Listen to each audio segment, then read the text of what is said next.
Hey, welcome back to the Double Double podcast. Today we're diving into some fascinating insights on personal finance and wealth building.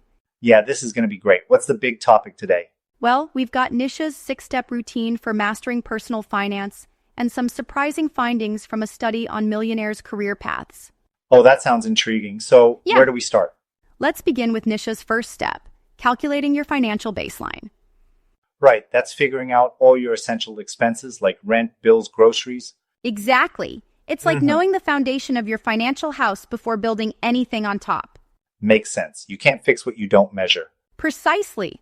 Then, step 2 is keeping those essential costs under 60% of your take-home pay.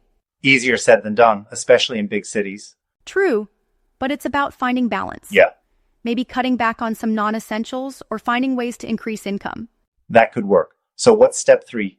Building up 1 month's worth of living costs in an accessible savings account. It's your first line of defense against unexpected expenses. Like when your fridge decides to stop working in the middle of summer. Exactly.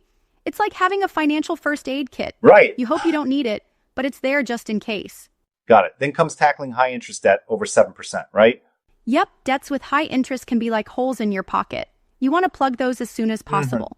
But what if someone has lower interest debts? Should they ignore those? Not ignore, but prioritize the high interest ones first. Right. It's about managing the most costly debts first. Makes sense. So, step 5 is about the workplace pension match. Exactly. It's like free money from your employer. Yeah. Not taking full advantage is like leaving cash on the table. I agree, but some people might argue they'd rather have the money now than later. True, but compounding interest over time can make a huge difference. That's Think fair. of it as planting a tree you'll enjoy the shade of later. Nice analogy. So, what's the final step? Building an emergency fund covering up to 6 months of essential expenses. 6 months is a lot. For some, that's a bit overwhelming. I get that. But you Yeah. can build it gradually. It's about financial security. Like a financial safety net. Exactly. And after that, investing in tax-free accounts like an ISA. ISAs are great. Let your money grow without the taxman taking a bite. You've got it. It's all about Right. maximizing your returns. So, about that study on millionaires' careers, you mentioned some surprising findings. Yeah, engineering topped the list as the most common career among millionaires in the study. Really? I would have thought doctors or entrepreneurs. Surprisingly, accountants and CPAs were second. Then came teachers, managers, and attorneys. Teachers? That's unexpected. I know, right? But it shows that you don't need a flashy, high-paying job to build wealth. True. Consistent saving and smart financial decisions play a huge role. Do you think it's more about financial habits than the actual profession?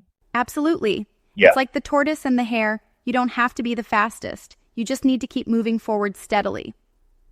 That's encouraging. But do you think the study might overlook factors like inheritance or other advantages? That's a good point. Studies can have limitations, but the key takeaway is that regular people in various professions can accumulate wealth over time. So basically, no matter what we do, smart financial planning is essential. Exactly. Nisha's steps are a great roadmap for anyone. Right. It's all about taking control of your financial future. Well, I think it's time to start applying some of these tips. Haha, me too. It's never too Yeah. late to start. Absolutely. Thanks for breaking this down. It's been really enlightening. My pleasure. And to our listeners, hope you found this helpful. Until next time.